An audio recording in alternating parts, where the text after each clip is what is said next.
Hello, everyone, and welcome back to the Emmy's Midwest Get Down here in Janesville, Wisconsin.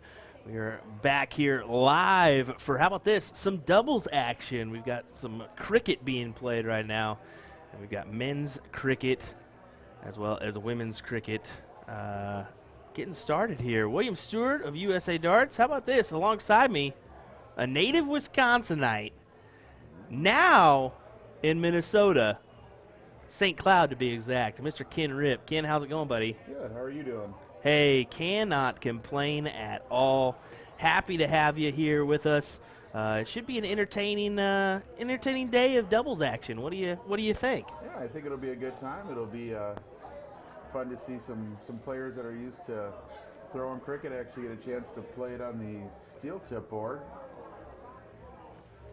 and also for some of the PDC players to see how they handle the cricket game. Well, that is the factor, is how do they handle cricket. Unfortunately, Devon, Petersen, and Porky. Damon, Heta. Yeah. Devon, Petersen, and Porky. Devon, Petersen, and Porky are out of this event. They lost in the first round, unfortunately. So, hey, that's how it goes, unfortunately. So how it goes. Here we go with some cricket. Let's pull up our scoreboard here. Happy to have Mr. Ken Ripp in the booth with us. It's always nice to have another person to chat with every once in a while, and you were so kind enough to say, hey, how about this? I said, all right, come on in, man. Love to have you in the booth for some time behind the mic. So yeah, it'll be a good time. Definitely, definitely. See it from the other side. Yeah, the other side of the table, huh?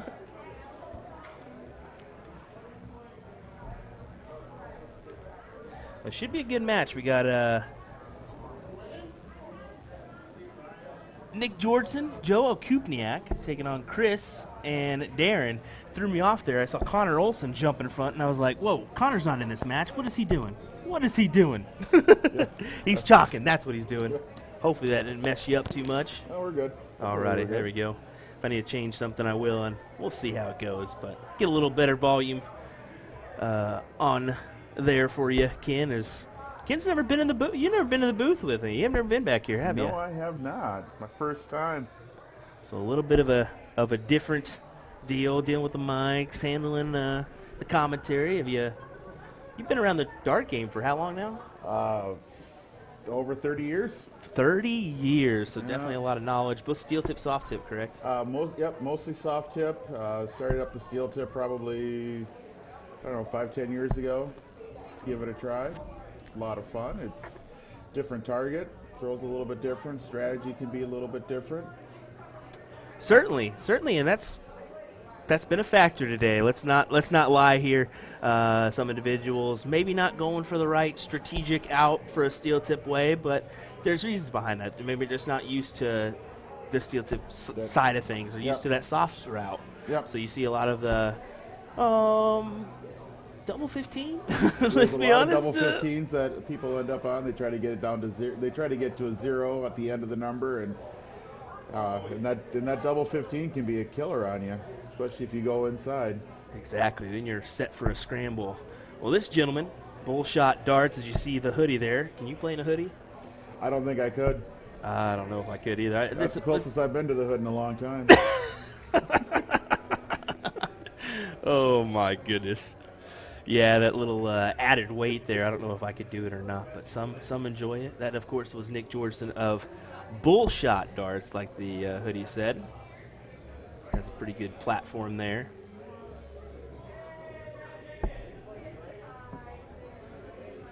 And this, of course, is Joe Kupniak.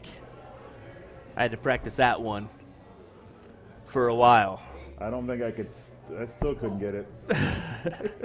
It's one of those difficult names. We'll adjust our player cam here just a little bit.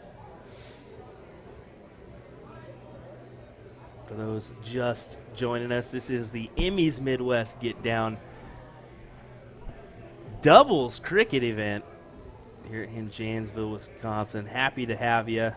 Let us know where you're tuning in from. We'll be sure to give you a shout out as we bring you the coverage here from Wisconsin. Viewership's been great so far. Had a ton of people tuning into our earlier coverage as well as last night's Luck of the Draw.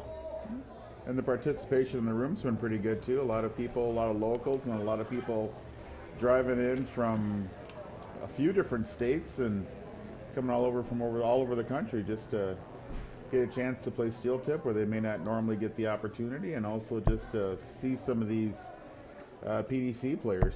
Yeah, and that's the thing is, last night there was a lot of people that said, oh, these numbers are going to go down tomorrow, guarantee you. And we had 86 in the blind draw yesterday. I have yet to count how many men's singles and women's singles we have, but it's going to be almost comparable. Maybe we lost a couple, but we gained a couple as well. Nick wasn't here yesterday. A couple other Chicago people here weren't here yesterday, and now they're here. They've made that drive this morning and said, why not? Why not? So.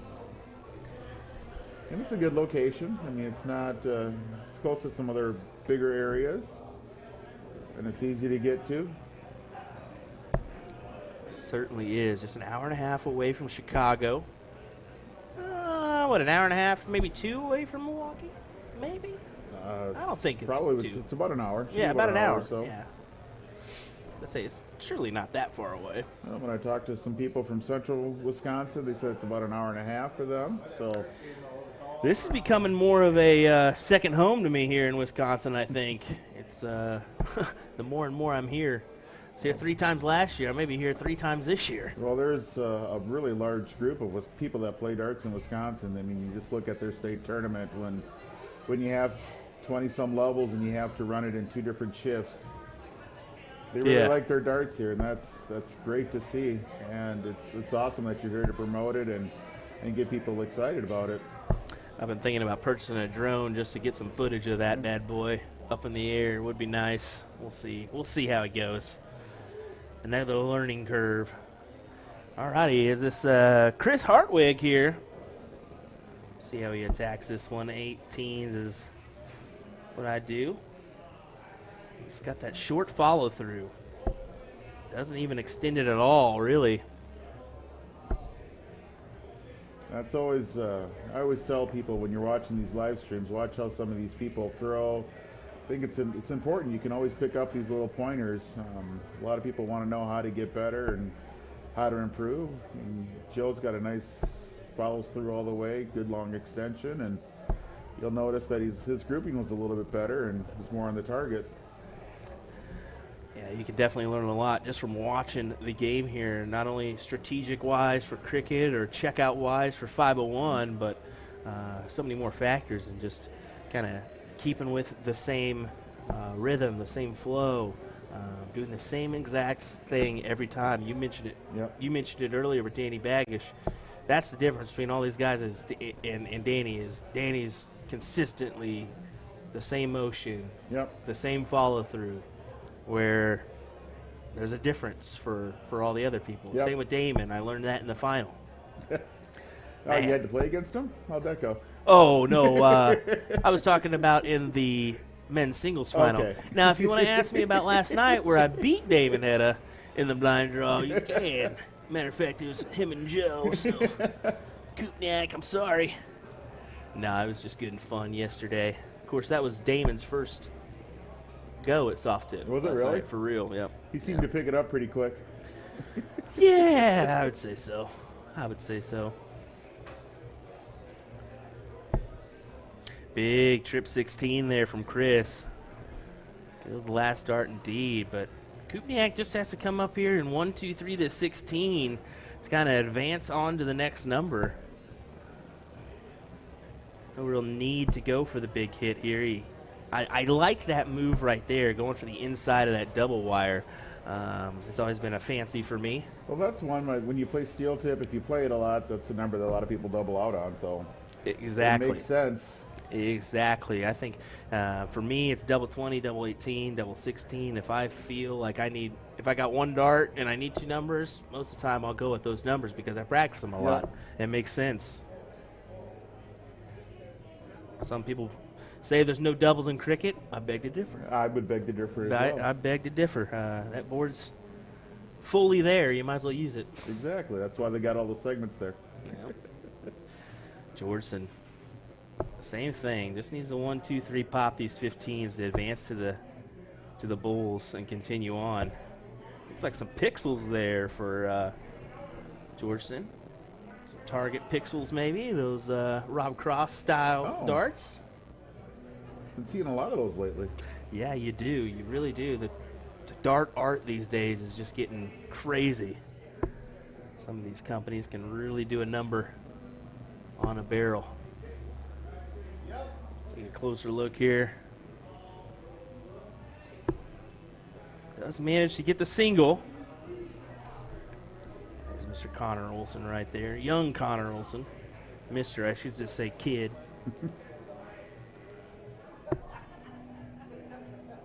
Connor's a fun one to be around at tournaments. It's just the excitement that he has about darts it's fun, it's contagious, and for people that have been around for a long time, sometimes you lose what got you interested, and it's fun watching kids, just their excitement and then their approach to the game, and also, you know, if they don't win, hey, they're smiling because they got a chance to hang out and have fun and throw against somebody else. You could tell he was giddy with excitement for these PDC players being here. But, yeah, Connor's one of those kids that I actually get it a lot with P.J. Stuart, Caden Anderson, those kind of guys. They're constantly coming in here to the booth and checking it out, wanting to be a part of things and see everything because they're interested. They're fully invested in the game, which is good, which is great. Looks like a little scoring error possibly. No, that was Nick got the double, and I think they're just trying to figure out who's starting the next match, or maybe Connor. I don't know if Connor's still in the tournament or if he got called away to a board. That's maybe what it was. Got called away. I believe he's playing with Danny Baggish. Yeah.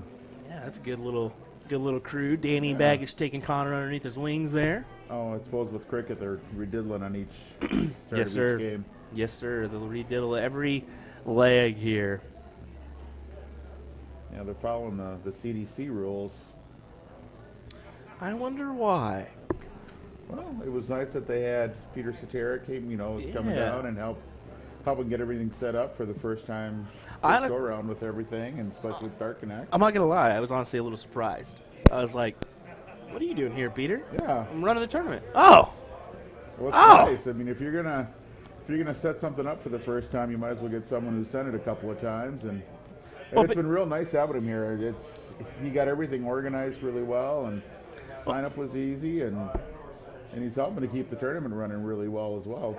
Well, we want to give a big shout out to some of those individuals that have helped out with this, that being the CDC, Windy City Darts Association, I believe is what it's called. They provided some standards for this event, so without those companies, we wouldn't be able to provide you this coverage because we wouldn't have the board. So big shout out to them for allowing us to have those for the weekend. Oh, it looks like Chris had a good start. At least one or two trips in there. Ah, one trip, two singles. Oh, there should have only been one.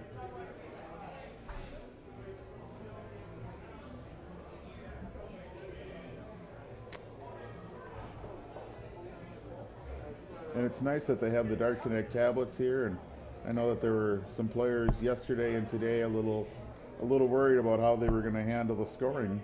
And I think that's why you haven't seen as many people stepping up for the chalking reason. It's just because there's a little intimidation factor, especially when you haven't used a system or the software before, and you're used to the soft tip thing, just giving you the numbers.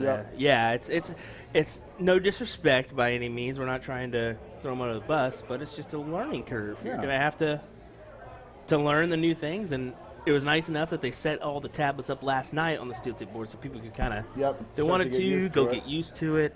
I mean, I looked up and I saw a gentleman standing there for a minute, pointing at the board, counting. Took him about 30 seconds to figure it out, and then he put it in, which is, I mean, it's happened to everybody. But I literally just walked up and said, "Hey, there's a calculator on here, just so you know." He said, "No way." Yeah, buddy. Yeah, buddy. Yeah, I've been in a couple of different steel tip leagues where I've seen that feature used quite a bit, and it's also really helpful when you're trying to, with the soft tip players, they're always so used to finding out after they throw two darts what they've got left. In the Dark Connect, you can add the two numbers together, and so you can see what you've got left.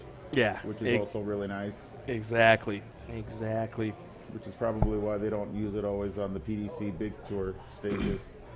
Not even allowed to. Yep. No way, sir. I think everyone knows who we're talking about who could use a little bit of help with their math for outs. Phil Freed saying, "Will, question mark?" Yes, sir. How's it going, buddy? Nice to see Phil making his way here from New York to this event. That's the thing. We got a few individuals that have made quite the trek. Renee Rapol, Brenda Roush coming from Denver. Yep. Phil coming from New York. I guess I came from Kansas, so that's a good 10 hours. I drove 5 hours from central Minnesota. 5 hours? I didn't know it was that long. Yeah. Wow. Kupniak going for the 19s here, trying to pad some points before going over the 18s. He's banking on those being closed next time he comes up. Or maybe, I don't know, if I didn't remember where he was at, I don't know if it was blocked or not.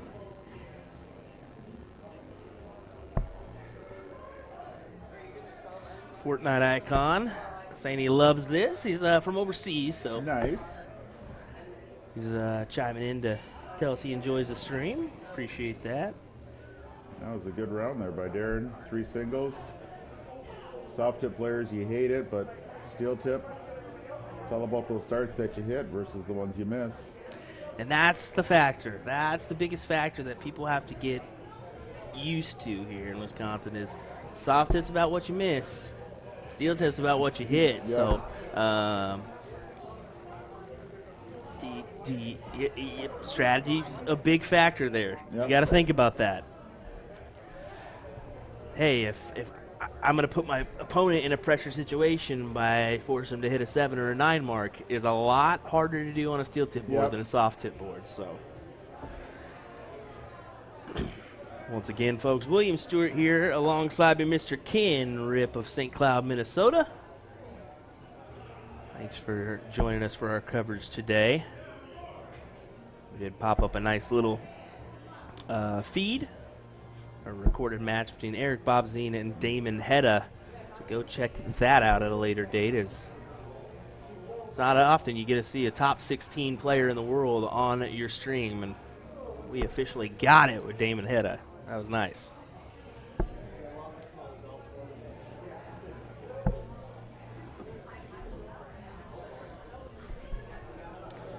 I think he had didn't he have to play, he played Danny Baggish, and did he also play Devon, or did Devon and Danny play? Top 32 is Danny versus Devon, and Devon had 32 left. Baggish had 127. And he says, you know, if I hit this first triple, you're done, right? And he said, yeah, sure. I got 6 darts. Danny hit a trip 20 first dart, hit 17, turned around and shook his hand, and then hit the bullseye. And Petersen was already turned around, like knew it was over. Yep. By that time. I was Nice. just, what is going on? And then, yep, unfortunately, Danny got 2-0'd on a nice 117 checkout from Damon Heta the next match. So, looking at the averages, this was Heta's to lose because he was in the 90s where everybody else was 70s, Yep. maybe an 80. Ugh. It shows a big difference, especially when when you're throwing at home and you're throwing 80s at home is not the same as 80s on a stage against someone that can throw just as well or even better than you. That's a nice triple. Good catch. Indeed, indeed.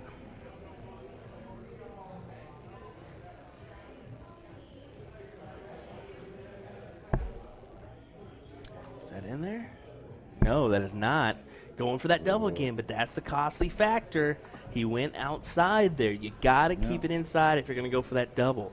Aim for the inside of that wire, maybe even a hair inside of that. Yep. Honestly. Well, then I think he did a smart last start. Just put some more points up there since he wasn't going to close it, and I mean, the fact forced them to hit a couple more 16s. Yeah, that 18 put him ahead by 100 plus. So, can you really? Is it a crucial miss? Not really, but that'll certainly help from their opponent's side, and Chris and Darren, as they're able to pop a nice 5 mark there. Yeah. Well, and it gives your partner a little bit more chance to get the close, just like Nick did there. Good solid trip. They slide that no, just on the outside. The 2 mark there on the 15s for Georgeson. Couldn't tell with that little I like his animation. Animation there, yeah.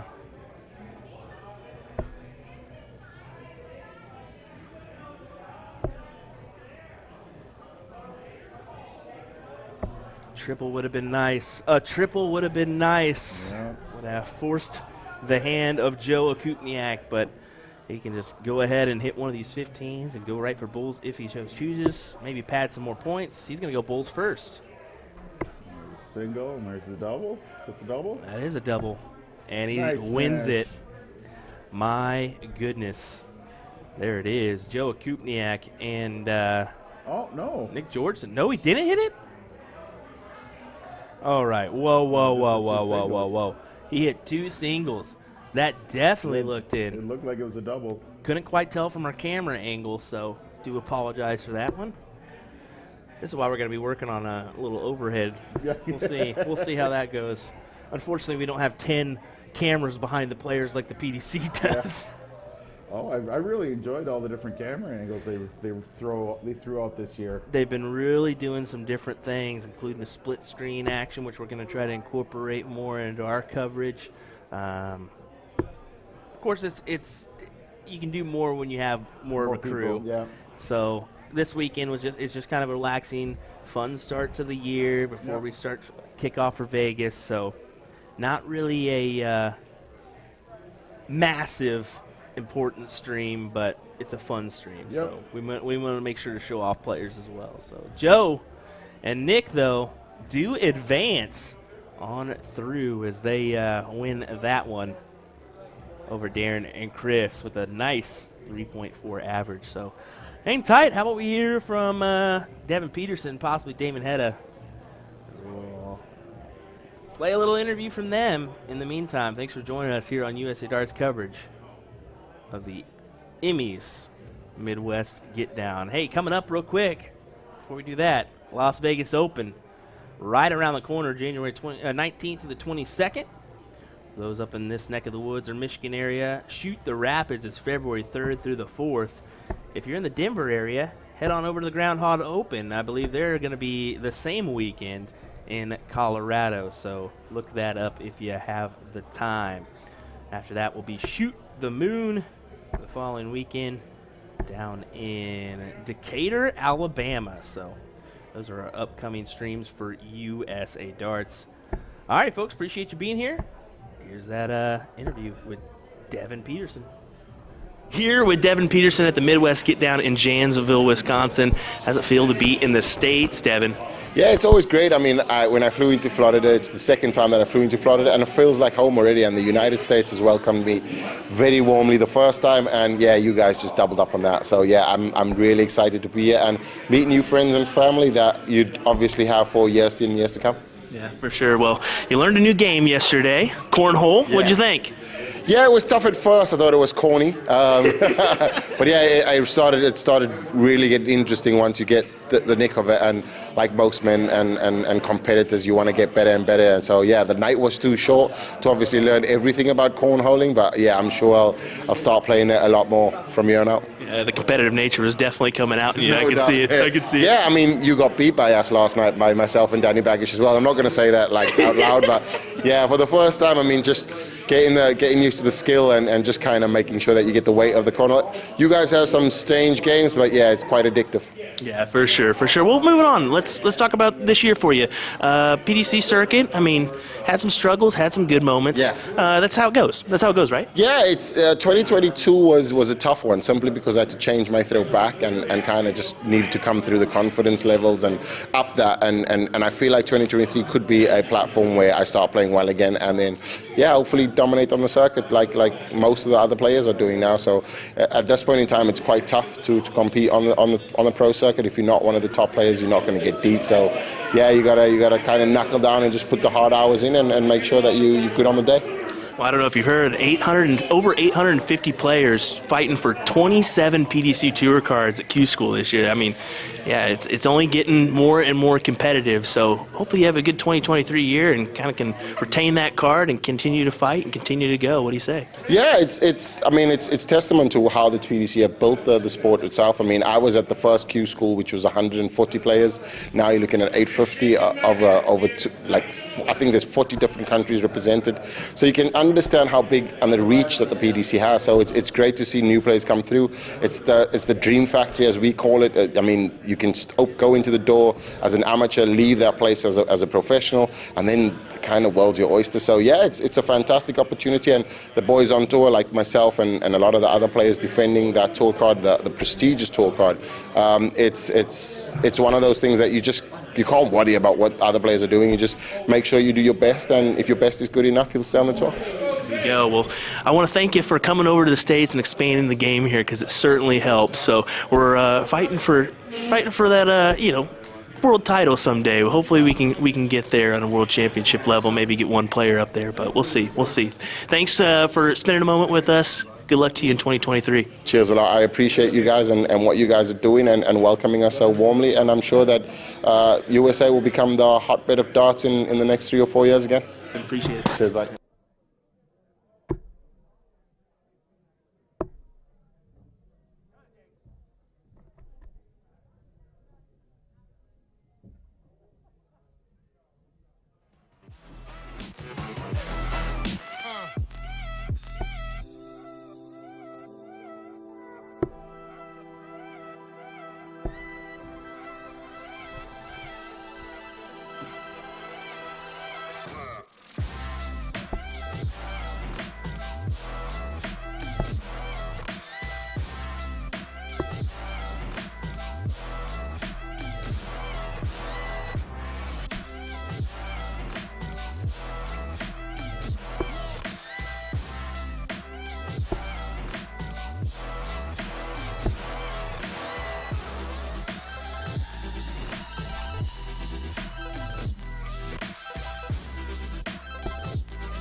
3-5.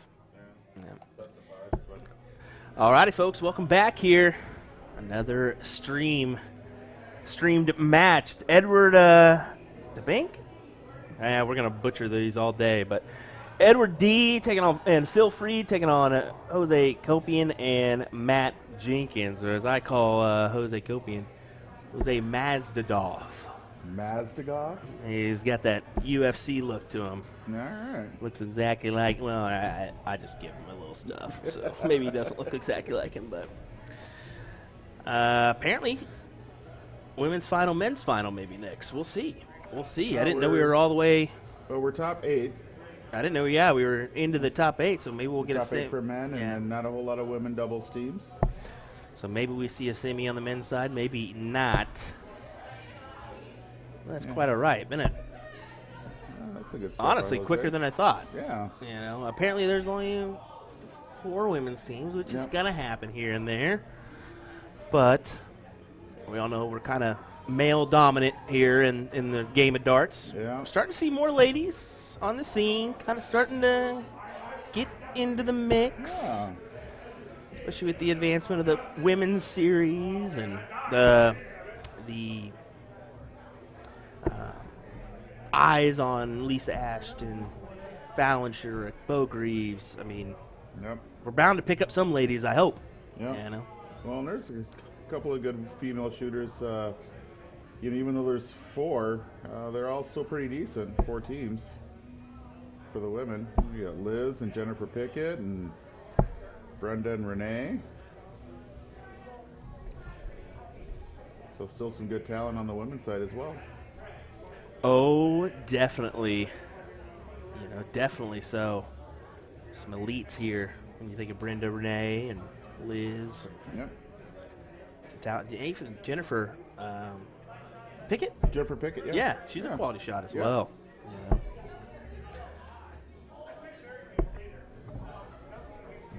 Yeah, and I'm just taking a look at the TV.Dart Connect to look at the bracket just to see who's out there and what matches are going on. And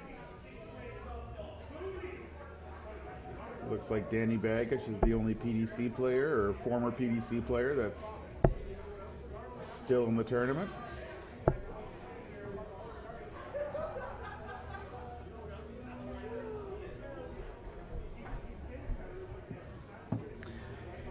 You said who was? Danny Baggish. Danny, okay. Devon Petersen is out of the tournament, and Damon Heta is out of the tournament. Wow. Well, cricket's a different game. Let's be honest. Different game. Cricket's a different game. Definitely a different game. And I was sitting there talking with Damon yesterday, and he's like, I feel like if you average a 5.0, you'll be really, really good, and you can win some events here. I said, if you average a 5.0, you'll win everything. Yep. I said, you average a 4.3 average for the day, you're going to win most events here. Cricket Rising said, really? I said, yeah. Like, even a 3.8's good in some rooms, you know. Where that soft tip average, you look at that and you think, oh yeah, you need to be almost that in a steel. No. There's a 2-mark difference there. There's a big difference. 2-mark difference. Very big 2-mark difference. So, you know, if you're a soft tip player starting into the steel tip side, don't get discouraged if you're throwing a 2.3 or a 2.5 or even a 3.0. You can work with that and build on it and really become a dangerous player with those averages. Yeah, but with those averages, and if you just get to the spot where you're just hitting the singles, especially on that steel tip board, that helps with that consistency and that grouping, and then it makes it a little bit easier to move into the triples. Definitely so. A couple 17s there, not able to capitalize and close on those. So I am kind of bracket watching, and Danny Baggish and Connor Olson just lost their first match against Corey Kramer and Tim Eisner.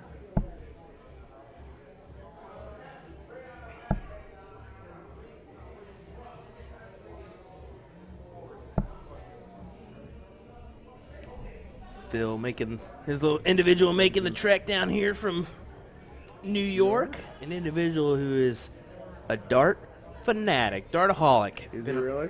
Been around the scene for a while. He always tries to go to big events like the U.S. Masters, been to Vegas numerous times. I think I've seen him on the PDC television a ton of times. How about that? Nice 7 mark from Jinx. Great 7 mark. So everything we said about soft tip moving over to steel tip, just negate all of that. Yeah, because Jinx is predominantly a steel, right? Or soft, right? Tip, Yeah. I will say I think the transition from steel to soft is a little easier than the transition from soft to steel, of course. But oh, look at Ed. Ed just put in a 7 mark on the 16s. There we go. Trying to fight and claw his way into this bad boy.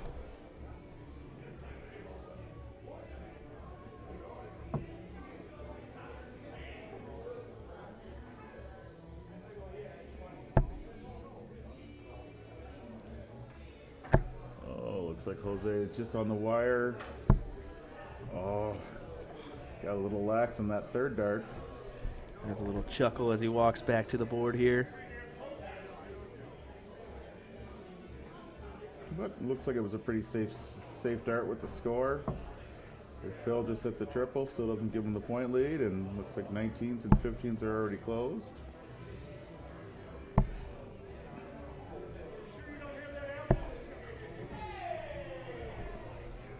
Another 3 mark, get him close.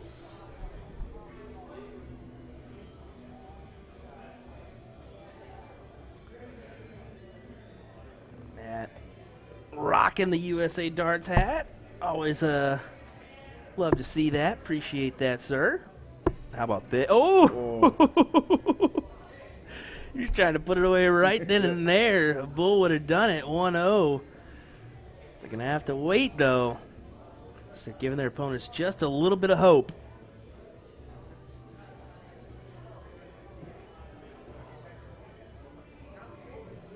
Ed psyching himself up.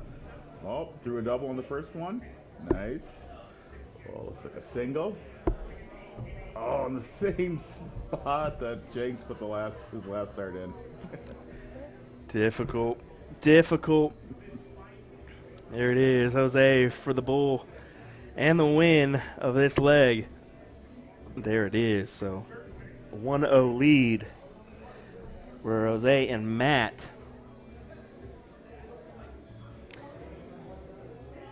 I can't remember what level Matt is at Whammo. I think Jose is a 1 or a 2. I think Matt's a 3 or 4. For what? Division. In State Whammo. Really? That's just how close those numbers are if you really look at it. Because I talked to Jose last night before leaving, going off to bed. I said, hey, and we should start chatting about state tournament and if I was going to be there this year. And I said, man, it's just so dumbfounding that your first 4 levels, you're a Division 4 guy can beat a Division 1 guy and no questions asked. He goes, oh, definitely. There's no doubt about it. So there's talks of possibly changing up the format on those upper divisions to a split bowl situation, which would be great, I believe. Well, they had it years ago with the 301 with Whammo. They were doing 301 with a split bowl to try to split that up a little bit. 301 with the split bowl. Ooh. Yeah, it limited the 6-start outs. they didn't come as readily. Yeah, I'm sure on that one. Well, here we're going to check out our dead old Jinx just a bit outside, as Mr. Euchre would say. There's Petersen walking by as we speak. There's a bull from him. Green bit. Hey, speaking of Petersen, couldn't ask for a better couple guys to come through here. It was kind of remarkable. Some of those PDC players maybe you think they just kind of sit there and wait for people to come to them. Not those guys. No, not at all. Not those guys. They went. I saw the meet and greet last night, and they literally went from table to table and introduced everyone and asked everybody their name and shook everybody's hands. And I'm seeing it here in the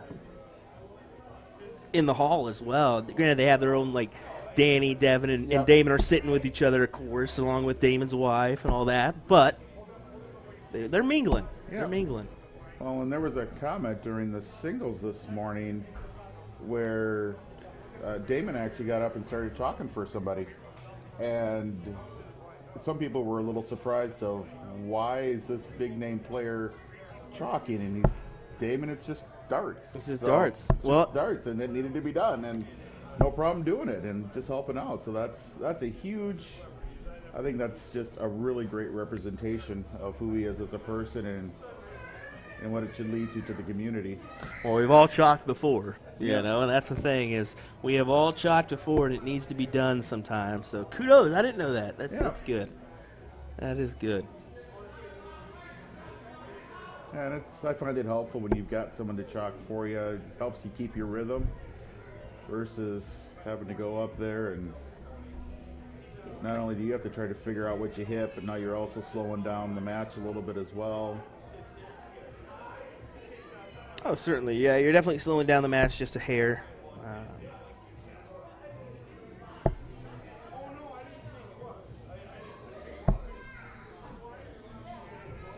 Jose with the triple 19. I didn't know if he was going to go up or stay aggressive or push the points instead of trying to close the 20.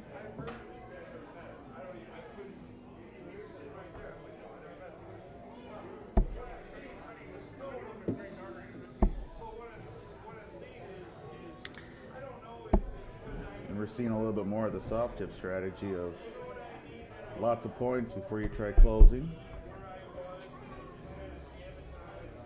You are starting to see a little soft tip played in the steel tip game and a little steel played in the soft tip game. You're starting to see that transition, maybe the kind of inner workings of figuring out the perfect strategy per se. 419s there for Jinx, padding some more points. I don't know if there's a perfect strategy when you got an opponent that's hitting everything. True. True. Very true.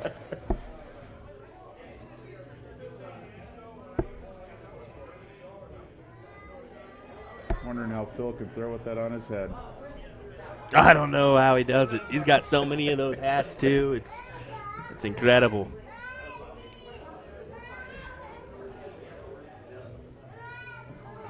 Get some subtle kiddos in the background. Hey-oh. Those that didn't know, we're actually right outside the entrance here to the hall. Back behind the Wizard of Oz curtain, as they say. Great 7 mark there from Jose. Fantastic. That'll pad some points for sure. Matter of fact, it's a 105-point lead now. Making this difficult for Bam Bam.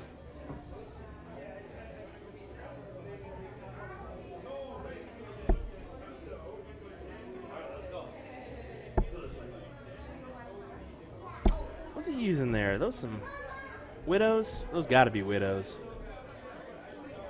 They look like it.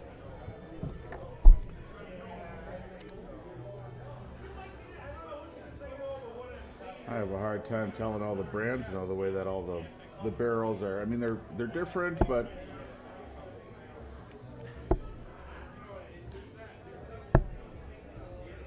there's so many barrels out there now. It's just it's hard to keep them in track, but not those iconic widows, man. Those stick out like a sore thumb.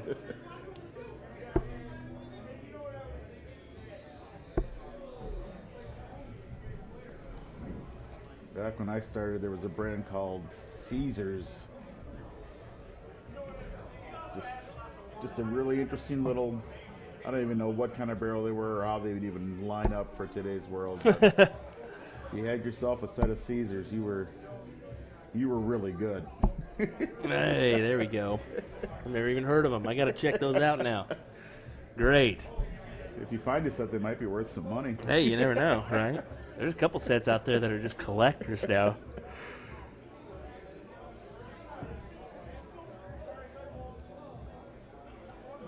See if Bam Bam can go ahead and open up a new wedge here to work with. Needs a triple here to at least gain some form. You catch the right side of the wire or the wrong side? Yeah, the wrong side. Just a single side, so. suppose it depends if it's the right or the wrong on who you're cheering for.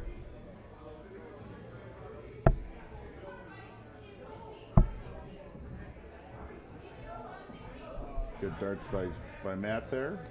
Add a few more points.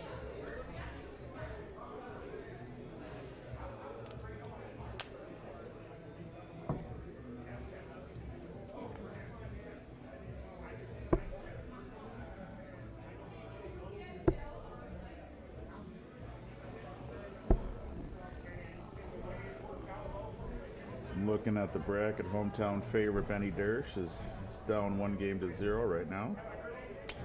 Benny Dersch. Yeah, you got numerous kind of. Is he from Janesville? He's from this area. I'm not sure exactly where he's from. You got some really talented individuals. You got Rainey Van Derschen, big dog. Yep. Benny Dersch, Scott Kirshner. I mean, this is a talented area. I was telling people last night, I would really love to be in this area for darts. Yep. I mean, I would really love to get in a league or just be involved in the blind draws, because I feel like there's way more competition up here than there is in my neck of the woods. Yep. So. Yeah, and there's Bullshooter Bar I think in the Milwaukee area. They have pretty large luck of the draws, and then with Scott's Bars, with Fast Eddie's, a lot of leagues there. It's always nice when you've got an area where you've got good players that are willing to go out and, kind of promote the game. Younger players want to go and hang out and see and find a location where they can get challenged. You need the challenge to continue to grow your game. Yep. You're not going to get better playing lower level players consistently. It's just not going to happen. Even a handicap situation, it's not going to be good for you. I personally don't mind throwing the handicap leagues, but I don't know if they help. Handicap leagues, they'll tend to push the better players more than the lower players. I mean, the lower players they'll be competitive overall for wins and losses, but I have noticed that their averages don't seem to. They don't pick up. They don't pick up. It's complacency. Yeah. It's complacency because they get used to, I can win if I'm here. Yep. And that's the issue. Got a little scrappy game going on here now. Bam Bam and Phil looking to try to make this a little bit more interesting. But then again, Jinx and Jose aren't really running away with it. That's the thing. They're not running away from it, but they're doing just the key little things that they need to do to get those closes. The bare minimum's unfortunate there, though. Doesn't get one. Jinx. There you go.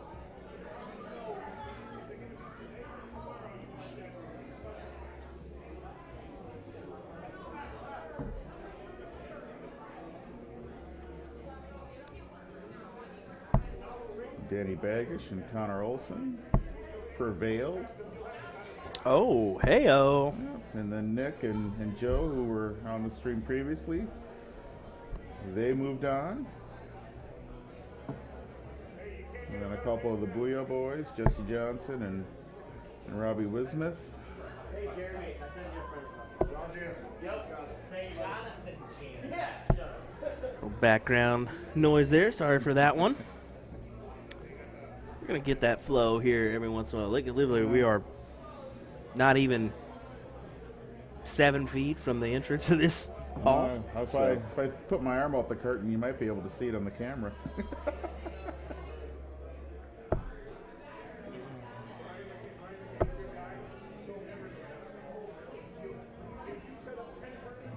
can see Bam Bam with the frustration. Oh, he moved it up and got the trip. Yeah, just moved over just enough to kind of lay it in there.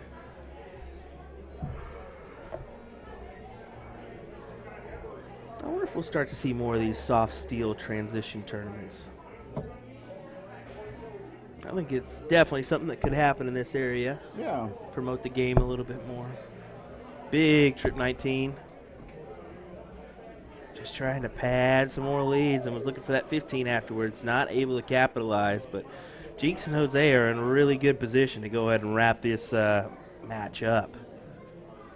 And they'll move on. This is the quarterfinal, right? Yeah, this is the last quarterfinal, so yeah, it'll move us on to the semis. We got Danny Baggish, Connor Olson. Who else is still in? Nick Gorgensen, Joe Upanick, Kupniak. Jesse Johnson, Robbie Wismith. The Whiz Kid still in it.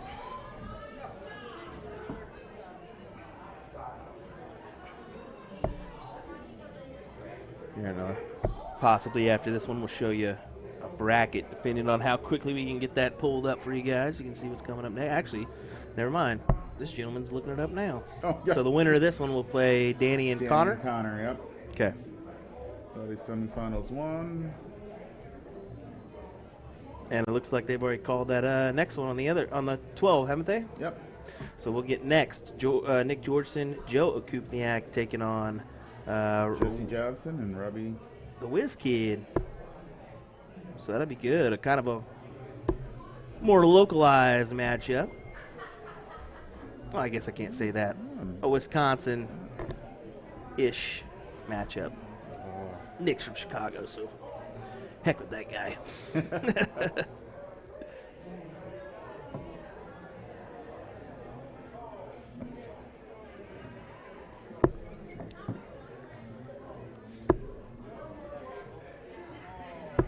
2. Oof. Only gets the 1.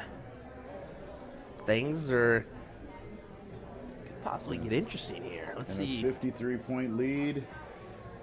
Let's see. It's a lot of pressure. Definitely pressure. And I like that last start that Matt threw, going for the bullseye versus going for points and possibly only hitting a single. That really doesn't do you any good.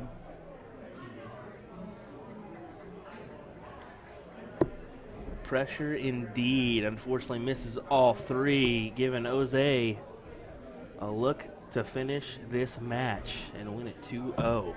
Let's take a closer look at that bull. There's 1 in the green bit and 1 in the red bit. There it is. You didn't say anything about my meltdown on the 32. Just saying. Just go down the board and take 15 yards and move. Don't worry, Liz told me. She was like, I had no business winning that. I was like, yeah, I know. Yeah, Renee just choked. It happens. It happens. Renee letting us know how she felt about her match.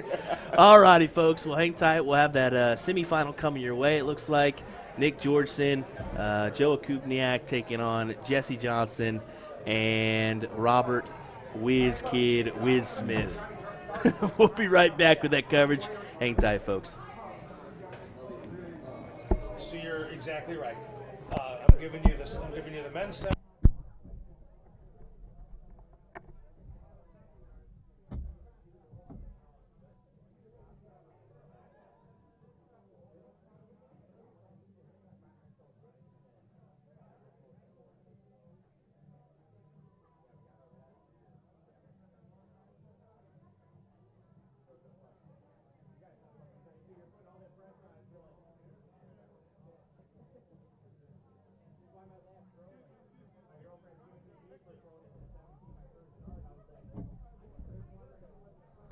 Here with Damon Heta. Damon, how many times you been over to the States? This will be my 3rd time. Third time. Wow. I didn't know that. Where have you been so far? The LA side, and then been to Florida side, and Louisville, Kentucky. Yeah, I've been around. You definitely have been around. Well, we're happy to have you here once again. Welcome to the Midwest. Get down here in Janesville, Wisconsin. Certainly doing a lot of things here for the U.S. to kind of see you here, a top 16 player now. What do you think about your 2022 season here? Yeah, massive. I would never thought in wildest dreams, like 3 years from starting my career to being here, like promoting darts, you could say. Yeah, my career at the moment, I've always been on the incline. You know what I mean? I've always improved every year, and I feel there's a lot more to come, and hopefully I'll do the business. Yeah. Well, it was nice getting the World Cup win with Simon. Granted, that was a dual kind of tangle. You didn't win that on your own. You had help there, but you did lift 2 finals titles this year, if I'm not mistaken. A couple Players Championships, I believe, if I'm mistaken. A couple of players and a Euro tour as well to take it off. So I'm actually, really stoked. You look back on my year and I've gone, you know what, it's been my best year, but yet it still hasn't felt like my best year. I haven't done it regarding, obviously, I made the quarterfinals of the UK Open, but other than that, I haven't lit up the stage, you could say, in a massive tournament, and I think that'll be a big goal this year to really light it up on one of those or a few of those, and just start making these big rounds and making some serious moves into like the top 10 now. I think that'll be a big goal for me for the end of next year. Well, you're not far off. I mean, like I said, you're 16th spot right now. You could be fighting for a Premier League spot next year, honestly, if you really think about it. What's your goals for 2023? Yeah, just I think at the end of it would be top 10, but in the meantime, it's top 16 on the Pro Tour Order of Merit, which gets you in everything anyway. So, but just to keep, now that I'm in the top 16 on the main Order of Merit, that will be the biggest goal to keep in there and to just keep doing what I'm doing. Everything's been going well so far, so I think that's the biggest thing, is just keep doing what I'm doing, put the time in, which I always do, and I enjoy putting the time in. I'm a hard worker. I was a hard worker before darts, and I'll still be a hard worker after darts. And I just always want to improve myself every year. There you go. Well, from roofer in Australia to top 16 on the PDC Tour, it must feel nice. Good luck to you in 2023. Thanks for spending a little time here in the States, kind of picking up our game. So we appreciate it. Look forward to seeing you next year. Massive, mate. And anything I can do to help the sport and grow it, I'm just really happy to be here. Appreciate it. Cheers. Thanks for your time. Cheers.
Welcome back, everybody. William Stuart here of USA Darts. Alongside me is Mr. Ken Rip.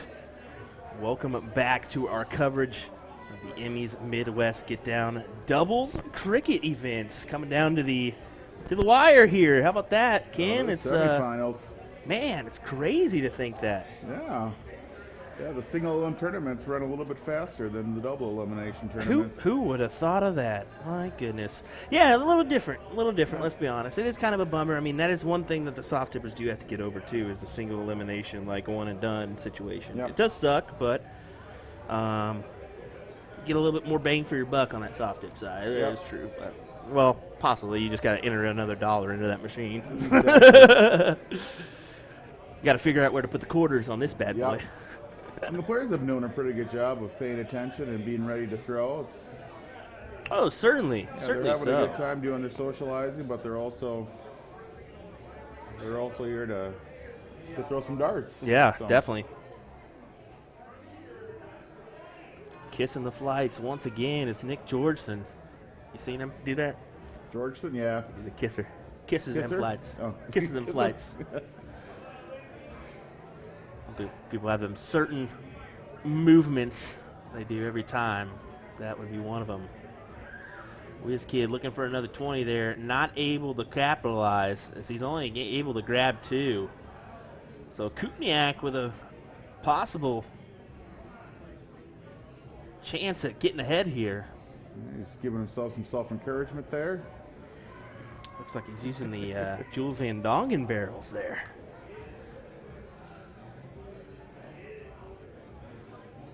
This guy is a talented individual.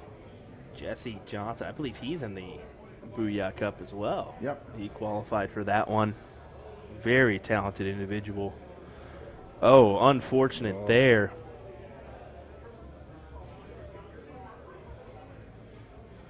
It's kind of funny. I played him at the Father's Day Frenzy in the blind draw at the end there, and he goes, God, Will. Let's just play together. Heck with this USA Dart stuff. Good stuff.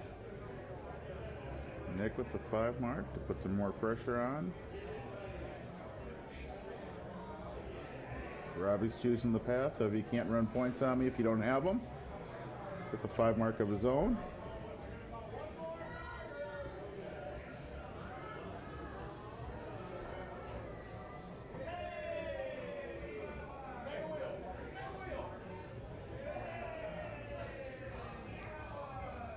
Joe chose to open up a new number, only hit 2.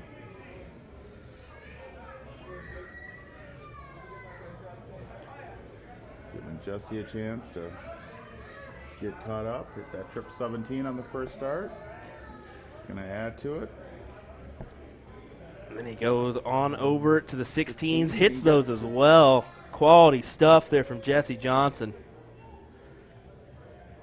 So this team of Robbie and Jesse could be a force to be reckoned with here. Granted, both these teams are solid. They're real Very solid. Yep. Oh, and Nick decided to skip the 15 and go to the bullseyes, go for the larger pie or the larger number. He's got 3 already. Hopefully he's got enough stage. He keeps moving over. Oh, caught the flight, bounced out, unlucky. Unlucky indeed. Tuning in, let us know where you're chatting or where you're tuning in from. Give us a little love in that chat. Share this around. Tell your friends we are live here for a little while longer for our doubles coverage. We may be going live for the luck of the draw tonight. We'll see. Got a youth event tomorrow at 11. That's going to be fun. A little time for the kiddos to spend with the professional players and get a little side coaching, some pointers. Yeah, so good on them. We'll be snapping some pictures of that, kind of taking some videos. So that'll be a really nice opportunity for the kids just to hear the same things that their parents have been telling them how to throw darts, but they'll hear it from somebody else. Maybe they'll actually listen for a change. Who knows? Now the hardest start of the whole bunch. Single 15. It's all 3. That should be the close, and that's the game. 3.9 overall is a doubles average. Pretty solid.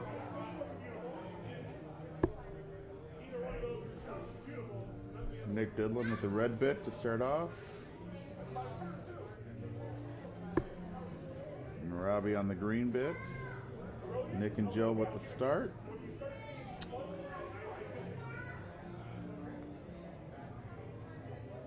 Appreciate our chalker there. Just barely out of the way there, isn't he? Fortunately, don't have our TP scoreboard intact. Usually we're on the right-hand side, but today we're on the left.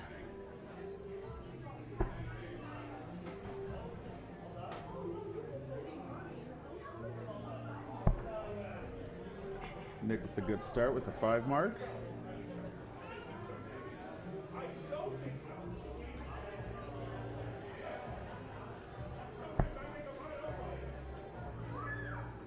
Robbie gets the triple on the first start there. Open up some options. Another triple. How aggressive is he going to be? Oh, and a trip 20 to close it out. Nice 9 mark to start the game off for him. Phenomenal 9 mark, and that instantly makes Nick and Joe kind of worried because they're down 1-0. Yeah, they're down 1-0, but Joe's responding right away. So what do you got? You got 6 of his own, or is that 4? Can't quite tell. It looks like 6 for him to make a move at the 19s. Are we right? We are. 7 of his own. Massive there. But Jesse, he can collect 1 and make the switch if he chooses. Does he do it? I think he's going to stay right there now. You might as well lay 1 right on top. Hope for the 19. It looks like it's just a single. A single it is. 114 plays 74 here. Yep. 40-point advantage for Jesse and Robert. Looks like Nick's doing some quick calculation in his head of what do 2 single 18s get me, which is not going to be enough to take the lead. So he knows he's got to get that triple before he moves. There's Now the he big should triple. move down, close the 19 out. Solid round.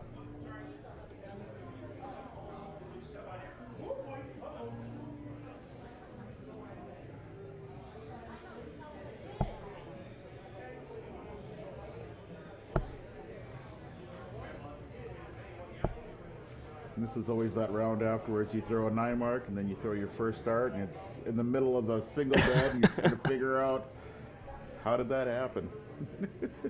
Been there numerous times. Joe, Looks like big triple. He's got a beat on that trip 18 right now. Certainly does. Nice 4 mark I up think there the on the triple 18 18th. just thanked him for not hitting it again.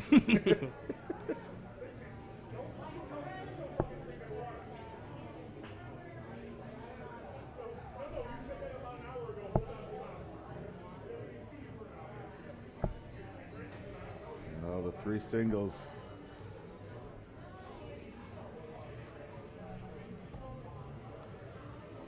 So Nick is up by 35. He's going to go straight at the 17s.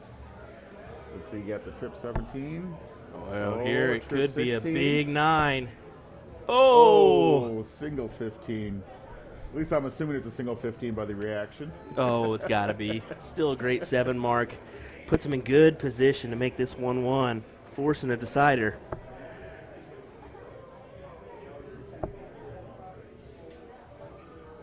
And Robbie's got 4 marks already. Can't tell if he got a 5th in there or not. Jump just the 4. Straight into the 10. 20-point lead for Joe. Needs 2 15s to close that out. And then does he go bullseye or does he try to pad the points? Up, single bullseye. Very solid round.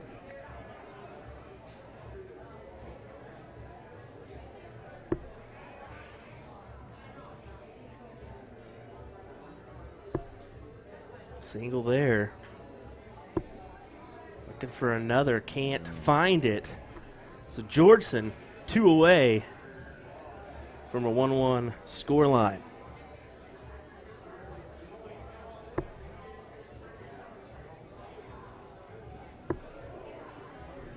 proving to be a difficult task. Now does he think about winning it, or does he think about padding some points here?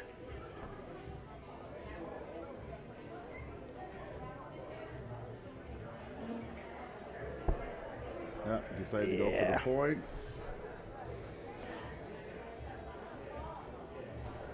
Make sure he pulls some darts out of Robbie's hands.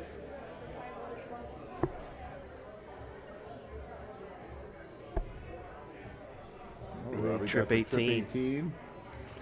Now does he take his opportunity? Oh, single 16. I like seeing that triple 18 go since that's more than the bullseye. I'm wondering if you think, it's hard to think he was blocked there on the bull, right? Yeah.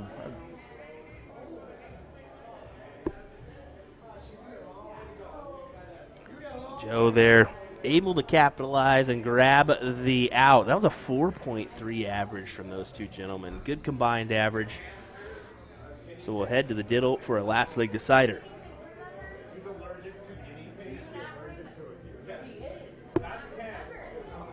Nick with the green bit on the diddle. See where Robbie throws his dart. Oh, just outside. The diddle in cricket, when they're looking at just green or red bits or outside, can make a big difference. It gives you a little bit more leeway room versus on the soft tip board where you start counting holes.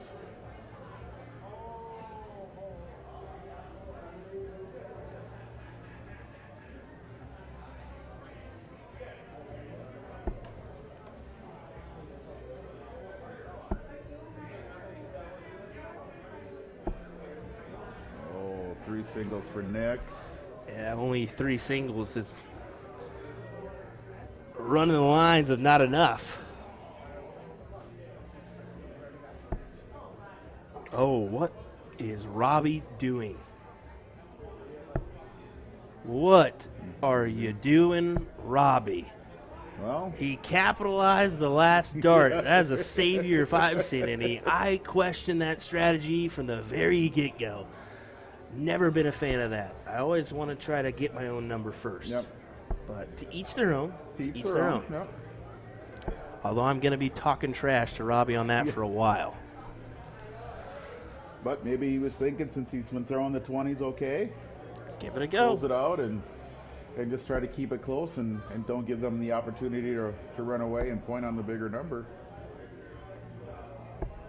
It looks like he set Jesse up well. Jesse's aggravated. He only hit a 7 mark. I understand that frustration.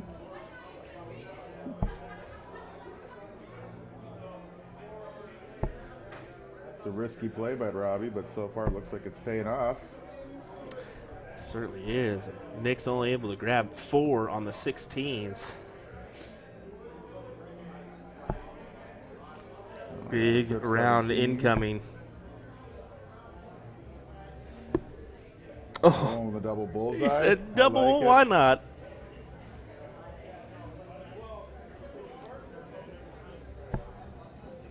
It's another one I like, that switch. Get all the bigger numbers.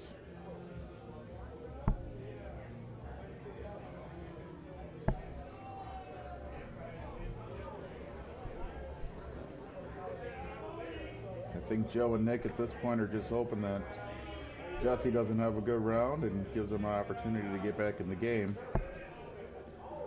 But Jesse didn't seem to get that memo. Trip 16 on the first one.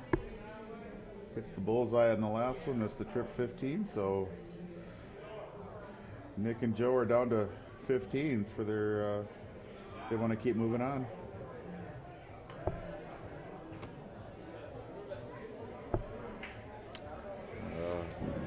And now it's hard to keep your focus. Yeah, it's definitely going to be hard. And Robbie just needing the 1, 2, 3 on the 15s to advance. Joe and Nick, unfortunately, probably going to bid adieu here. Yeah, it looks like he just basically just going for the singles, 3 singles.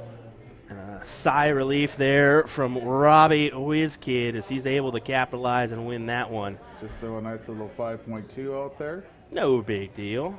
Congrats to Jesse and Whiz Kid will advance into the finals. Into the finals. That'll be good. That'll be good. All righty, folks. Hang tight. More action coming your way here momentarily as we have the ladies' finals and men's finals coming your way next.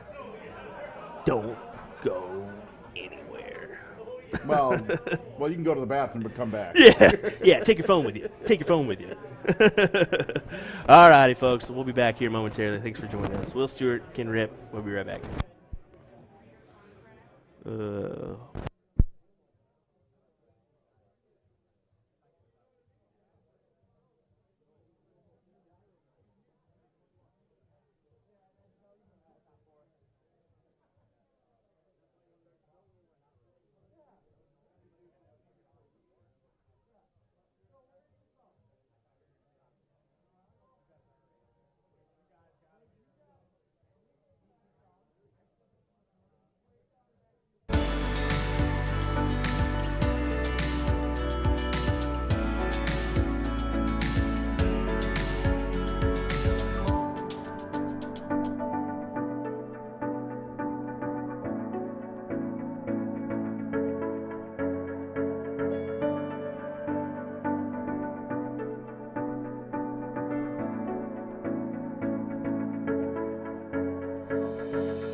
So you want to get into darts, but you're not sure how. We can definitely help with that. We're AtoZdarts.com, and we've been a darts specialty store for over 30 years. We have the greatest variety of darts in the country. But don't worry, we can narrow down that selection for you, whether you're a complete beginner or a full-on expert. We developed our own Colonial brand to offer an inexpensive line of darts, dartboards, and accessories, so you can get into the game without breaking the bank. Join our amazing community by going to AZdarts.com.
All righty, welcome back everyone to our women's doubles final. That's what we got next here at Emmy's Midwest Get Down. William Stuart here alongside me, Mr. Ken Rip. Happy to have you here for our final as he waves at nobody. Should be a good final here. Renee took second in the singles finals. Liz taking first, so we'll see how this one goes. Renee looking for a little revenge as she unfortunately fell 2-1 in that final. Jennifer Pickett, of course, a quality shot here in the Wisconsin area.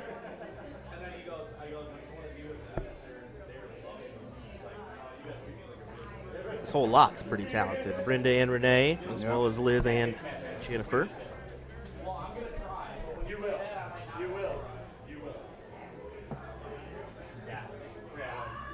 And Liz sitting up there and putting 2 X's up there for 2 singles. And Brenda with her 2 singles and just closed it. And Liz with the point lead closes the 19 and back up to the trip 20. Put some pressure on Renee here.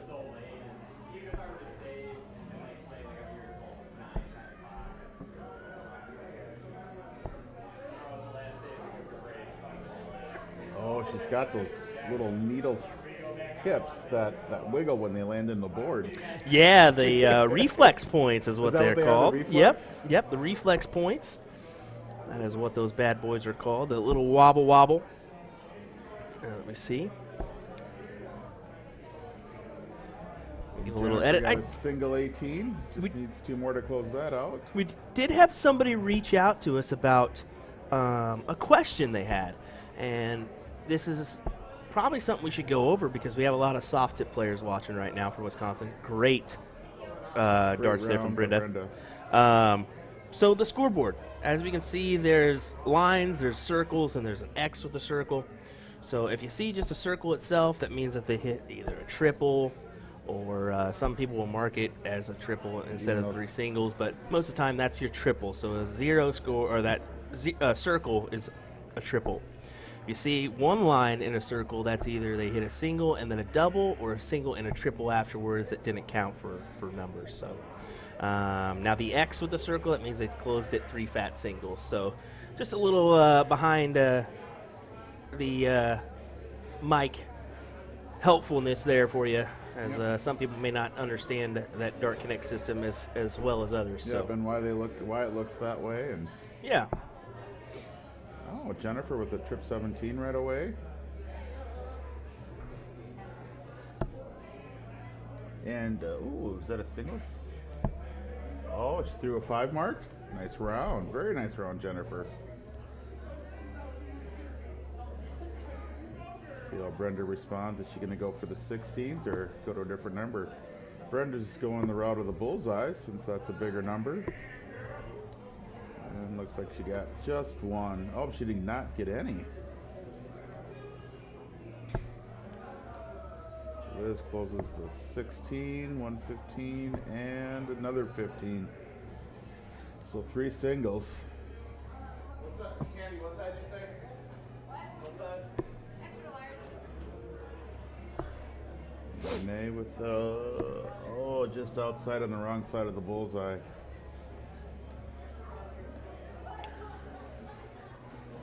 Pickett and Liz running away with this one so far.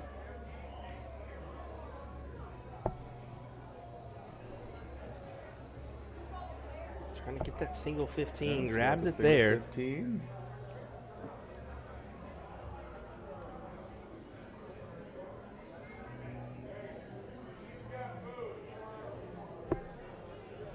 Oh, good look at the bullseye just on the outside.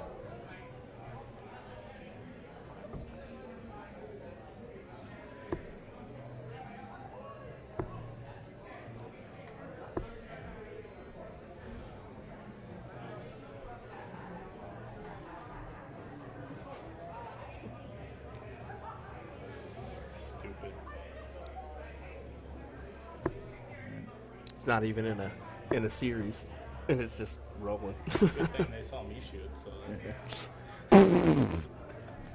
The Liz, whiz kid dropping knowledge apparently, or trying to at least back here. Should she be getting ready for a final? Oh my goodness. 5-2 in that match, man. Because you finally And on steel board, that's pretty big. finally pulled your head out there, Robbie. Oh goodness. Hey, that's not mine. That's not mine. That's tournament director stuff. They threw me on it. We won. There we are. One bull there. She's kind of thinking about what she wants to do now. She does got 2 capitalize, bullseyes. grabs 2 of them. And she looked down to figure out where her foot was at, so she can go back to the exact same spot. Next time she's got to hit bullseyes.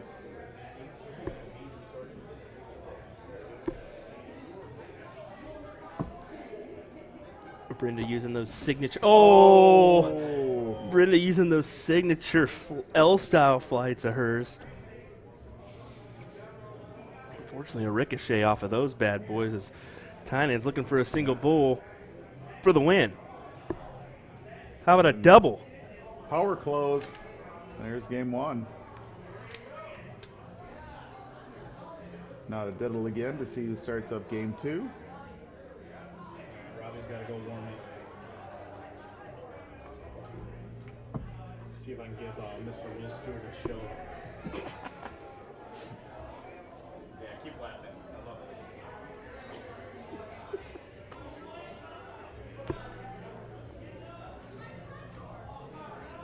Alrighty, and that was a good diddle. Get a little clap and So it looks like, yeah, as we saw, Liz won that diddle. a little love. Oh, thanks. Appreciate it. Appreciate it, buddy. Appreciate it, buddy. Just give him a little cutaway shot and call me out. First and last. No, I'm just kidding. I'm just kidding. All right, Liz just starting out with just a single 20.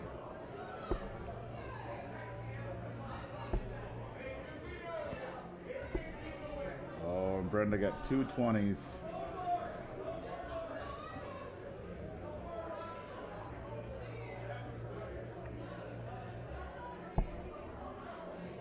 Oh, Jennifer is deciding to start with the 18s right away. Oh, and back to the triple 20. And then another single 20. Sometimes those darts just get away from you. Yeah, they do, don't they? They do. This girl was hitting a ton of 19s in that finals, or that singles finals, though. Really surprised she hasn't ended up with more, let's be honest. Renee just got 2 19s. Liz being aggressive, going for the close. 119. And she only hits 2 19s. Quick little snippet. Appreciate you guys viewing. I know there's lots of action to watch this weekend as Houston bull shooters going on, as well as East Coast darts of Philadelphia. Coast? They got something going on Is as there well. something else going on? Philly Open or something. Greater Philadelphia Open. Yeah. There's something else going on Oh, too. there's something central. Yeah. In the central states. Definitely a lot going on, but that's good to see. The more darts, the better. That is true.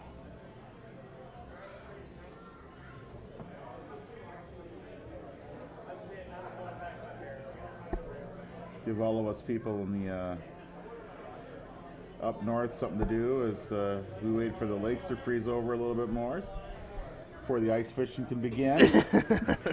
That's not something that I partake in. Hasn't gotten terribly cold yet, has it? Really? No, I heard there was a warm spell in central Wisconsin, south Wisconsin, 60-degree days.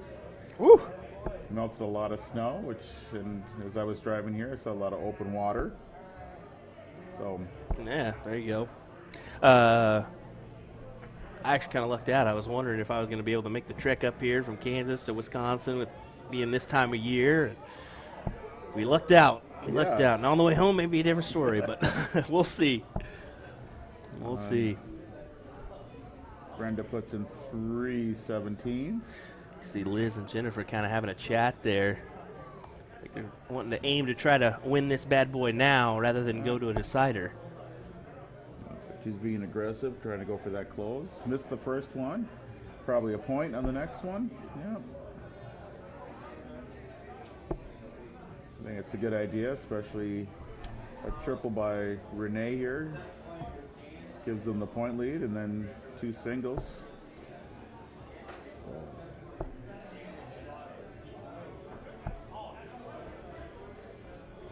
Is that 2 17s? Yep, 2 17s. So it was a smart dart by Jennifer around the forward to get some extra points. And Liz, triple 20, and then open up the 17. Big triple there. Padding the points, 118 to 53. Brenda gonna have to come up with some 15s here. How about a triple at least? Find the triple here. Cannot do it. 17s. Does Jennifer try to quickly close these out, or she can kind of continue to pound the 20s or 18s here? Yeah, she goes ahead and takes her chances here. 1-2 for the close. Now she's got an option. You see Liz kind of perk up in the background, wondering what she was going to do. She got the 2 17s, which was a big round.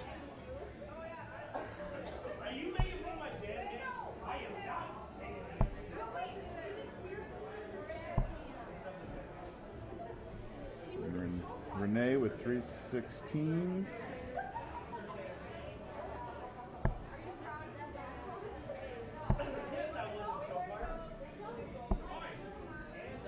Back up top for Tynan.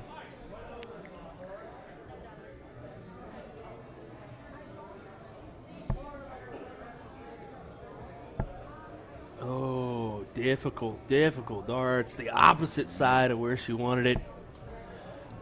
Squeezed it into the middle. He's got 116.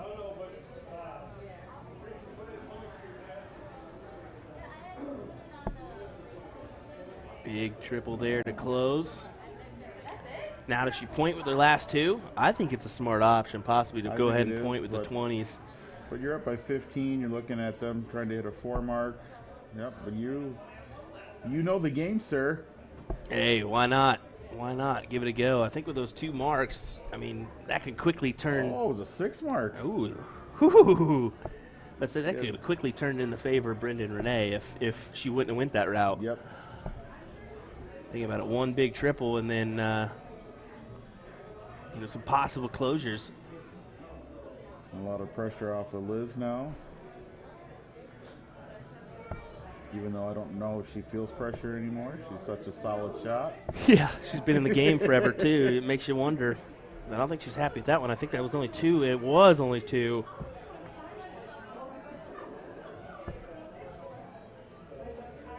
A bed to mark on. Bed to score. How about that? There's a Good quick hit. 90 points. Good hit indeed, but not going to be enough to put them in the lead, so I believe Pickett's going to have that same strategy. Go ahead and close. Probably close, and you're only up by 25. Can't lose with the most points. You can't. She's going to take her chances and win up at the last, but outside of that 18.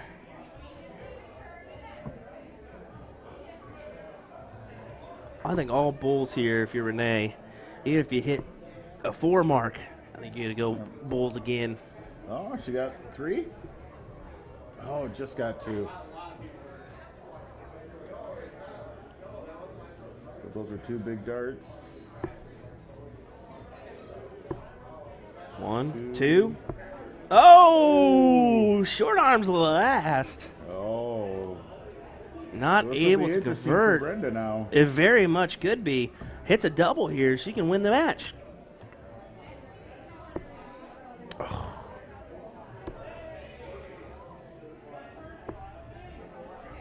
And she knows. She kind of grits her teeth there. Not happy with herself there. Want a little bit more.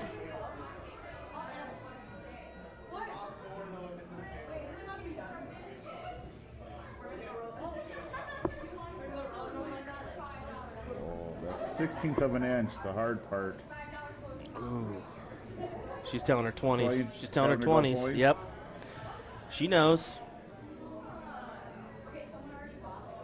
20s are the 18s. Oh. And she outside. So now this is difficult because Just a 3 they can mark. win it. Oh, outside. Can't win it anymore. At least come up with a bull. She can't do that. Oh, Or if wow. anything else, just fall into another number to close. Tynan for the win. Just outside. Going up top. And then gets And it. She then said, just in case, we'll hit this 20 Let me here. just stretch my arm out so I can get the bullseye.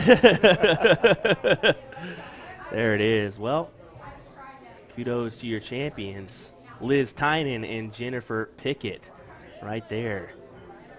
How about that, folks? All right, coming up next, our finals. Danny Baggish, Connor Olson taking on Jesse Johnson and the Whiz Kid, Robert Wiseman. Hang on, folks. We'll be back with more action here in just a second's time with the conclusion of our men's doubles.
Here we are, folks. The moment you've all been waiting for. Our men's doubles final here. Connor Olson, Danny Baggish taking on Jesse Johnson and Robert WizKid Weissmith. William Stuart here alongside me. You're going live with this, right? Yeah. Will Stuart alongside me is Mr. Ken Rip. Ken, pretty Howdy. good display we've seen today, huh? Yeah, it's been some really good darts. And Seeing a young, talented individual in Connor Olson. see how he handles the pressure here on stage. And this is the thing, is he's probably not young enough to realize this. He's going to try to outbang Danny Baggish. You're not going to outbang Danny Baggish, man. Just hang in there, compliment him. 3 fat singles is going to be fine in the occasions. Possibly hit that triple. You'll be just fine. Danny actually doing some dual threat action today, playing in the Booyah Cup qualifier as well. So doing steel tip, soft tip, same time. Working in those matches when he can. Kind of crazy, huh? You ever done that before? 2 events one time? No, not too different. No, I haven't. That would be difficult. I don't know if I could do that, especially 2 different platforms. How about this? How about this from Jesse Johnson? Great 7 mark there. Solid round. See how Connor handles and responds. As we hear an anthem from the cell phone of Ken Rip. Which is really weird because my phone's usually always on silent. Apologies. Probably Rick Kinsey telling you to quiet down behind the mic here. Not yet. Not yet, at least.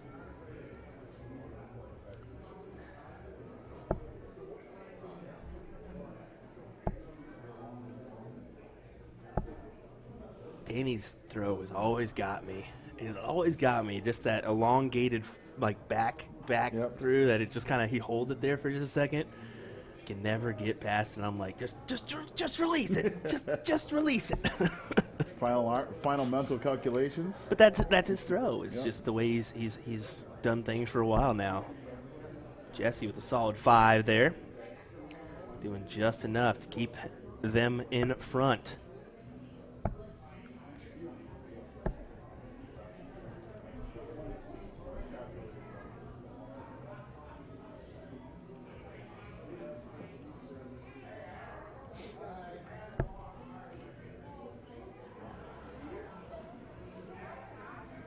Probably went a little high on the 16. Not sure if he was going for 16 or trying to get the bullseye. Or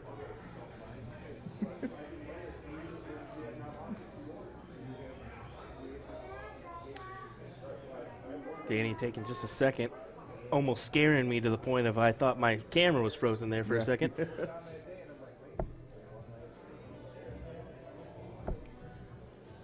Danny knows he's kind of in a spot here, so he's going to try to work his way out of it. Unfortunately, it's just 3 singles, so 3 15s. He's going to make Connor have to work hard to keep him in this game. He will. But Jesse Johnson to win the leg and put them 1 away from the title.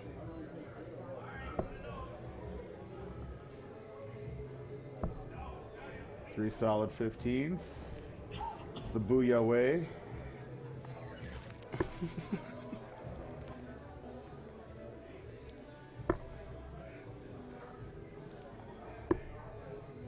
Connor able to pick up 2 bulls there. Looks like he's using some Q-Soul flights there. Some of the spring ones, I'm guessing.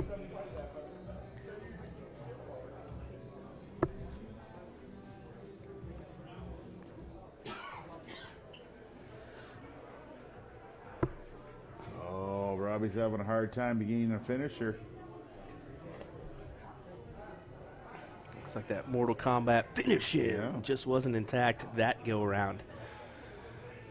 Baggish thinking how he can do this one here. Not enough darts in his hand to capitalize, but he can sure pad some points here if he so chooses. I think he's going to be the kind of person, he's going to take a shot at one of these numbers. No, he goes all bulls. 4 bullseyes.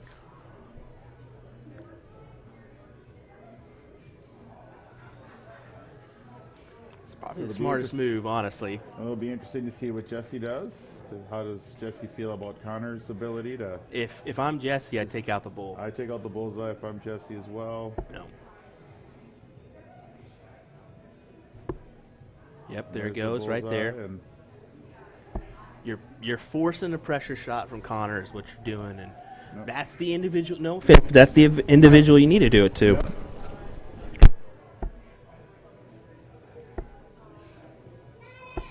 Unfortunately, it's not going to be. He only gets one. It's a growing moment. It's a learning moment. So Wiz just needing a couple here. How about one? Triple 18, 54 points. There's game one.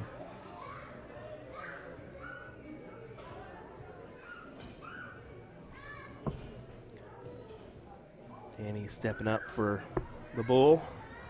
Outside. Outside. See how Robbie feels about that. Looks like inside And the there. green So bit. Wiz and Johnson with a. Up one The game and advantage. get the start. Yep.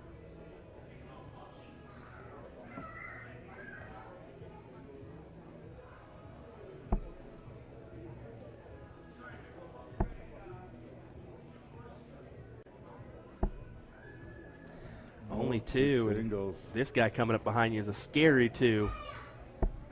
Because he's going to attack.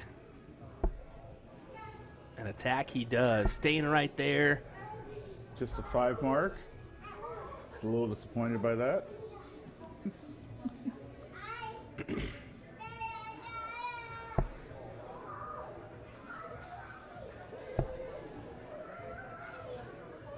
And Jesse decides to close the 20 instead of trying to point on the 19s. So Olsen gonna go right after him. And like I said, 1, 2, 3 is good enough for me. Yeah, that's a huge round by Connor. Exactly. Really Exactly. important. Sometimes you got to do just enough in order to advance.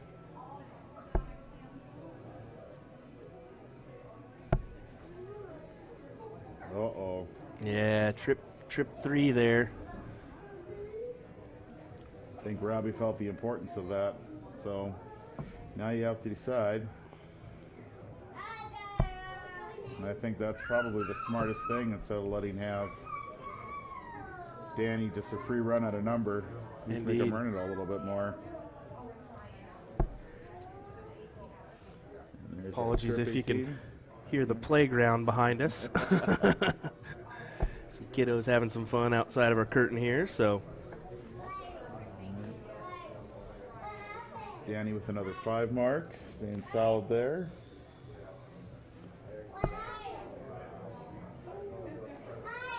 Jesse underneath his breath saying, "Come on." Yeah.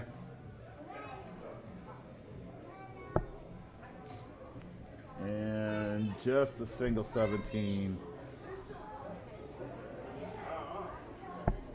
So here's where Connor, just a 3 mark. It'll be. Oh, he felt the importance of that. He Yeah, rushed you it a little bit. yeah, you could visually see it there. That not too happy with himself, but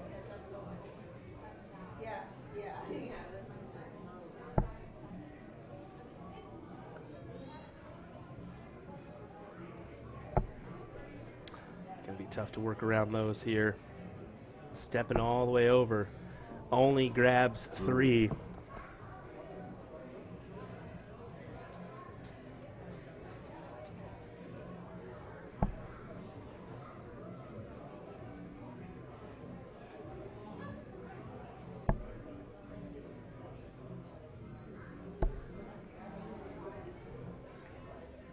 And Danny went for more points.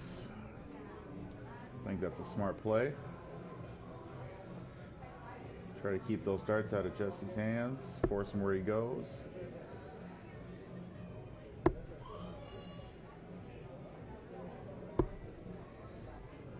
And Jesse with bullseyes. Even if he would have hit a 6 mark, it only puts him to 92.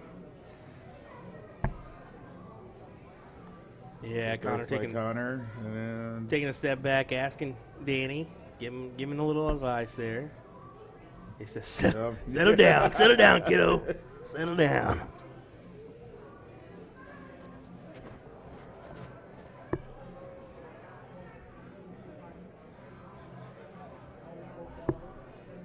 Couple bulls there from Wiz. Just staying That's right 3. there. Yeah, good follow through there. He really focused on that in order to try to get those in to the scoring bed and make them count. But Baggish can win this here. He's going to elect not to. Look at that. Yeah, some points, close the bullseyes. Yeah. Make it a 15-point game. Make it a game on the 15s now.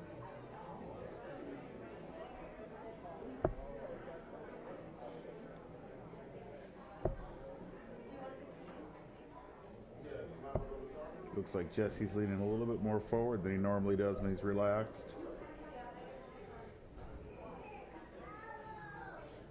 No, it's really good that your partner, when you can communicate with your partner.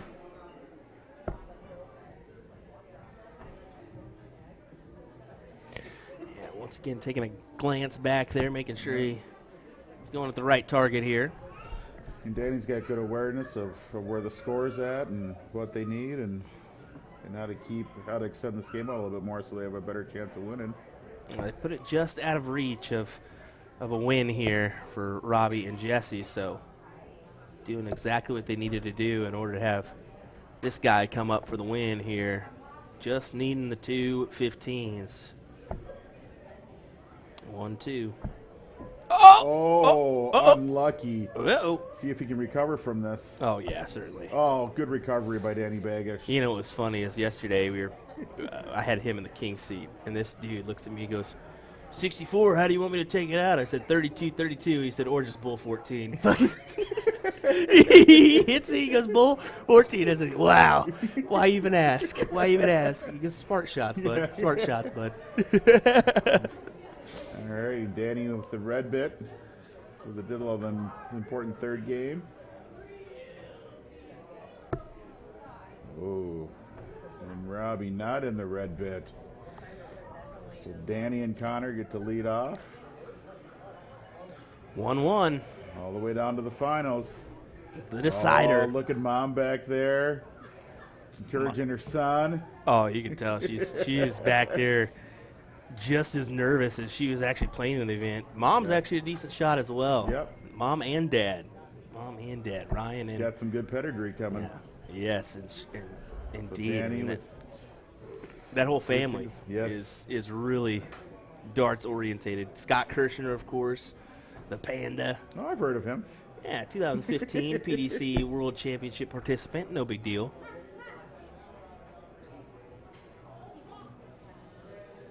What's Robbie going to do? How aggressive is he going to be? Oh, he wants to close it, but he's going to go for it. Oh, no, switch to the 19. I think that's a better play. Yeah. I've never, on a closed bed, I always think you gotta open your own number. You need something to score on. Yep. You need it. And Connor did enough to get the point lead for them. See how Jesse responds.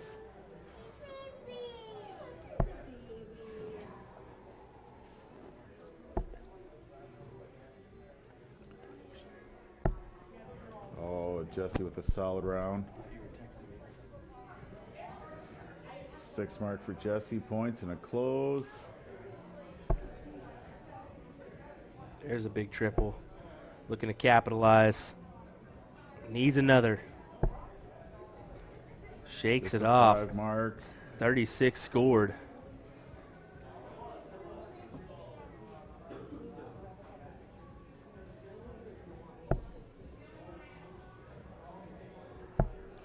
Little check on the Chiefs game. 24-6. I like that.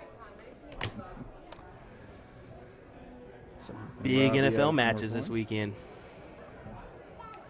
Yeah, let's see what Connor does here. I think to see if he can capitalize on a couple big numbers. Yeah, those are those Q-Sol AK-7s Yep. too. Yeah, I was just kind of rethinking that. I was like, yeah, those are Q-Sols for sure.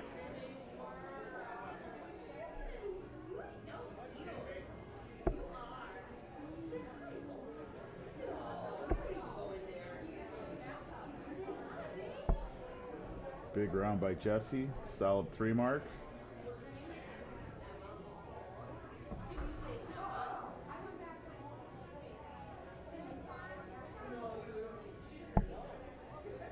Yeah, gunning for these 17s here.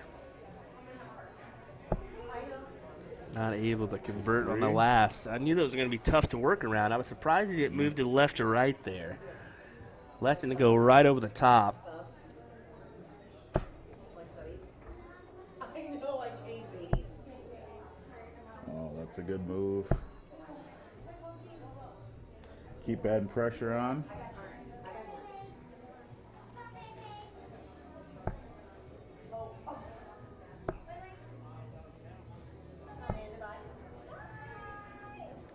Connor having a tough little go. Only able to get a couple there.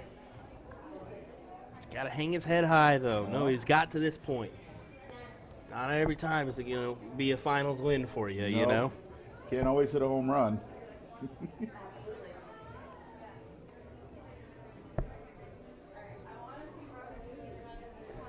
Oh, another trip 19. Just to push it a little bit more, 140 points. Danny's going to have a big round just to get him back in the game here.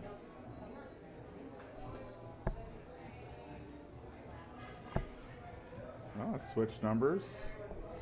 Open up another one, see what that does.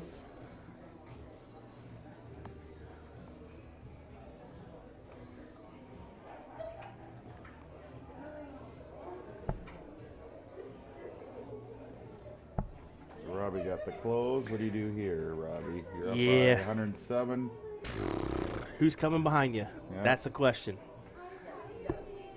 And he goes for Bulls. Okay.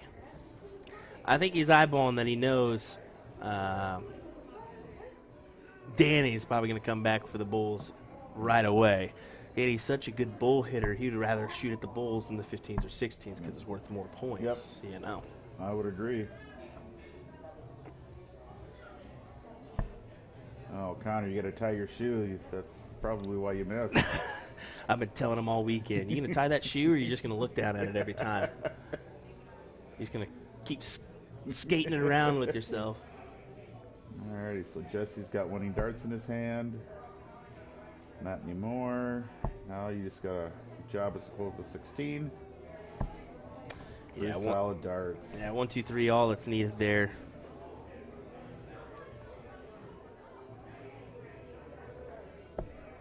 Ooh, okay. 15s it is then. And there's 7. 7 will work, but not enough to gain the lead. So if I'm Wiz, 1, 2, 3. That triple's going to be your friend, though. Oh. Oh, that's a good miss. Just add on some more points. Yeah, I was about to say, Danny let them know.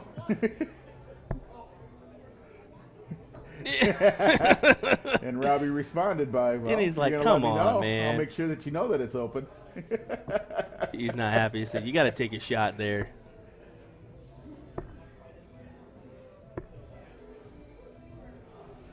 Well, and Connor got at least 119. Got that opened or started to open it. 2 bullseyes by Jesse. There's 1.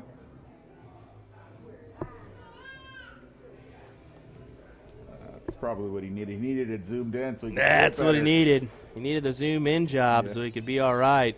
How about that? Jesse Johnson, Robbie WizKid, win it there. Connor Olson, Danny Baggish will take second. Kudos to those guys. Yeah. Good finishing team. Oh, and Dad was chalking for the sun. Dad was chalking. Isn't that cool? Isn't that cool? Well, kudos to those guys. Big winner chicken dinner here as we'll get some I think we'll get some looks at the at the winners.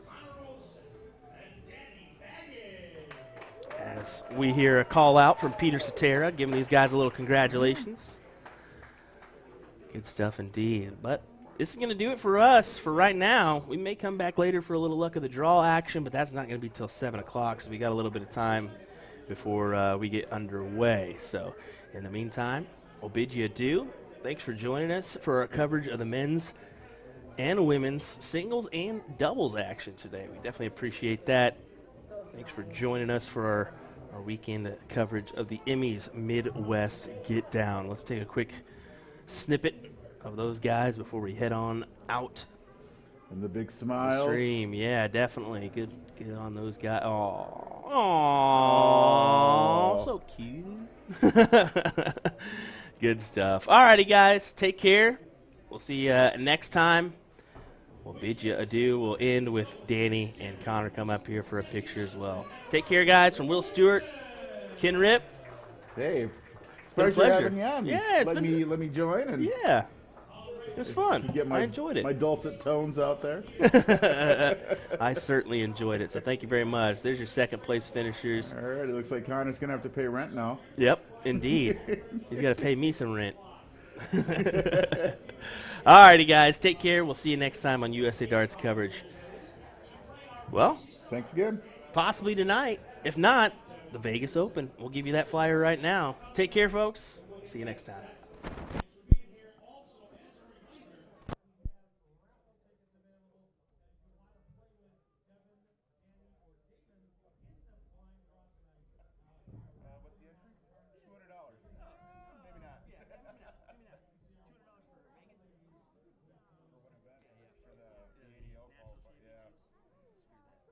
I liked it last year when I walked in and I signed my name and they gave me, $600. I like that better.